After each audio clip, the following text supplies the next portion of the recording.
Cara mengatasi grogi. Oke. Pertanyaannya kan begini. Bagaimana caranya supaya tidak grogi? Jawaban paling sederhananya, jangan grogi. Terus seorang tanya lagi, bagaimana caranya supaya tidak grogi? Nah, gitu ya. Bukan yakin, bukan. Sulit sekali menyuruh orang, meminta orang yang sedang ragu-ragu, sedang grogi, tidak percaya diri, disuruh yakin. Kan biasanya gitu toh, percaya diri saja, yakin saja. Bukan itu. Di pengalaman saya sebagai anak muda yang minder, saya aslinya minder, grogian, tidak percaya diri, selalu merasa lebih rendah dari orang lain. Terus satu lagi apa? Takut membuat kesalahan, terutama di kalangan yang saya anggap orang-orangnya lebih tinggi, lebih senior, atau bahkan lebih pandai dari saya. Itu grogi.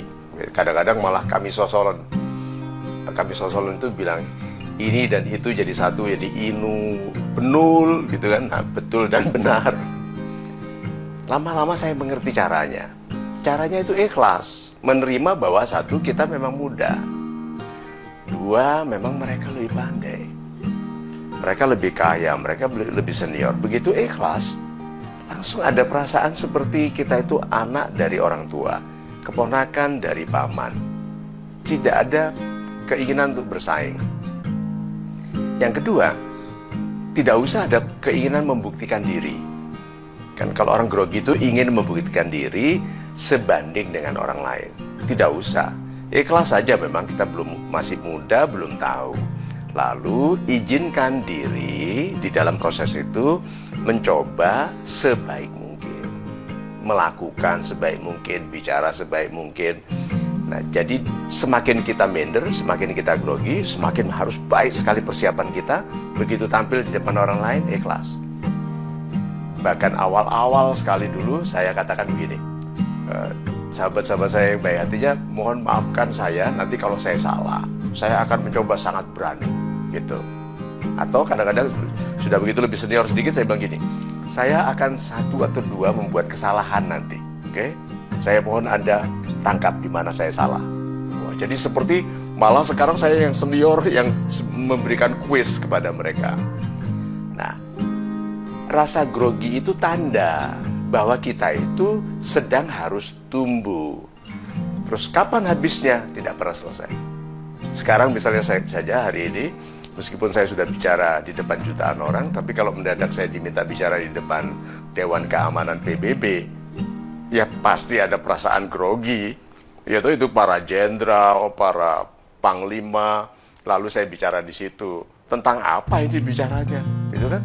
Apakah saya akan menarik bagi mereka? Apakah ada poin yang penting yang bisa saya sampaikan?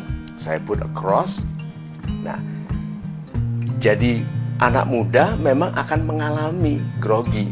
Tetapi itu bukan nanti akan hilang, tidak, akan selalu ada. Yang bermasalah itu kalau sudah lama tidak grogi, berarti tidak ada pertumbuhan. Ya, kalau sudah lama sekali, dan itu terjadi ke saya, sudah lama sekali saya tidak grogi. Waktu masih muda, dulu waktu training, saya ingat sekali training di Singapura, karena nervousnya itu, begitu selesai bicara setengah jam, saya itu berbaring, saya keluar dari ruangan training, saya berbaring di bangku, seperti tidak bertenaga lagi. See? Kemudian tumbuh menjadi lebih yakin, seminar 12 orang, 32 orang, akhirnya ke 500 orang, ke 10.000 orang pernah. Atau di TV yang jutaan orang.